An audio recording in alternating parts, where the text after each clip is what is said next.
Сәлем, қайырлы күн. Менің каналыма қош келдіңіздер. Бүгін біздер осындай рогалик формасындағы булочкаларды пісіретін боламыз. Қараңыздар, қандай нәзік, жұмсақ болып піседі, ауызда ериді. Шын мәнісінде өте дәмді болып шығады. Менімен бірге дайындаңыздар.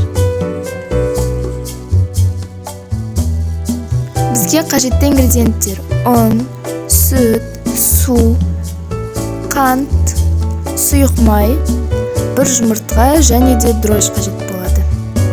Ең алдымен жылы суымыз бен жылы сүтімізді ыдысымызға құямыз. Менің сүтім салқын болғандықтан мен суды ысытып алдым. Суымыз бен сүтімізді араластырып алғаннан кейін оның температурасы жылы болу керек. Жылы болған жағдайда қана дрожжды саламыз. Суымыз міндетті түрде жылы болу керек. Жылы болған жағдайда қамырымыз өте жақсы көтеріледі. Егер дрожжыңыз жақсы болса, осылай жылы суға салған кезде дрожжымыз бірден еріп кетеді. Ол дрожжымыздың жақсы екенін білдіреді. Дрожжымызды жақсылап араластырып болғаннан кейін үстіне қантымызды саламыз және де 1 шай қасық тұз саламыз. Енді жұмыртқамызды қосып, араластырып аламыз да сұйық майымызды қосамыз. Ендігі кезекте ұнымызды ситадан өткізіп салатын боламыз. Ұнымызды бірнеше бөліктерге бөліп саламыз. Сол кезде рогаликтеріміз өте пышный болып көтеріліп піседі. Ұнды салған кезде басында кішкенеден салып бастаңыздар. Содан кейін осындай комочкаларын міндетті түрде жарыңыздар. Содан кейін ұнды кішкене көбіректен салып, жақсылап араластырамыз. Мен басында қасықпен араластырдым, сосын венчикпен, сосын әрі қарай қолыммен араластырдым. Міне қараңыздар, қамырымыз осындай болып шығу керек, қолымызға жабыспау керек. Енді қолымызды кішкене майлап аламыз да, қамырымыздың сыртын және де ыдысымыздың жан жағын майлап қоямыз. Сол кезде қамырымыз жақсы көтерілетін болады. Енді қамырымыз тұрған ыдыстың бетін осылай пищевой пленкамен жауып қоямыз. Сіздерде пищевой пленка болмаса, салофановый пакетпен жауып қойсаңыздар болады. Енді бұл қамырымызды 1-1,5 сағатқа жылы жерге қойып қоямыз. Міне қараңыздар, қамырымыз керемет болып көтерілді. Енді бұл қамырымызды араластырмаймыз. Жайлап шетінен бір бөлігін бөліп аламыз да, оқтаумен жайып рогалик формасын беретін боламыз.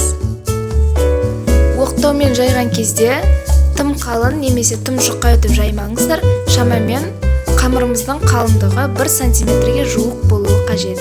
Енді осылай пышақпен 3 бұрыш формасында етіп кесетін боламыз. Ал енді рогаликтарымызды орайтын боламыз. Ең алдымен осылай кесіп қойған қамырымызды алып, осылай үлкен жағынан бастап бұрышына қарай орайтын боламыз. Бұрышын кішкене қолыңызбен тартып тұрыңыздар. Сол кезде рогаликтарымыздың формасы өте идеальный болып шығады. Сіздер рогаликтің ішіне өзіңіз қалаған нәрсені салсаңыздар болады. Ол варенье болуы мүмкін, джем немесе алма салсаңыздар да болады. Тіптен жай ғана сахармен қолдансаңыздар да болады. Міне қараңыздар, мен сізге қазір рогаликтің ораудың тағы бір тәсілін көрсетіп жатырмын. Ең алдымен осылай үлкен жағын осылай пышақпен кесіп аламыз да, содан кейін барып ораймыз. Сол кезде рогаликтарымыз ұзындау болып шығады. Міне рогаликтарымызды противеньге салып қойдым. Противеннің астына пергамент қағазын төсесеңіздер болады, немесе мен сияқты ұн қолдансаңыздар болады. Рогаликтарымызды 180 градуста қызып тұрған пешке 30-40 минутқа жібереміз. Рогаликтарымыз духовкада пісіп жатырған кезде біздер 1 жұмыртқаға 1 қасық қант қосып, жақсылап араластырып, рогаликтарымыз пісуге жақындаған кезде рогаликтарымыздың бетіне жағатын боламыз.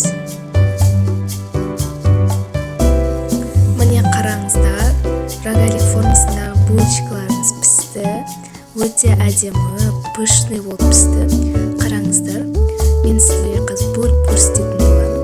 Өте пышный, өте әдемі, жұмсақ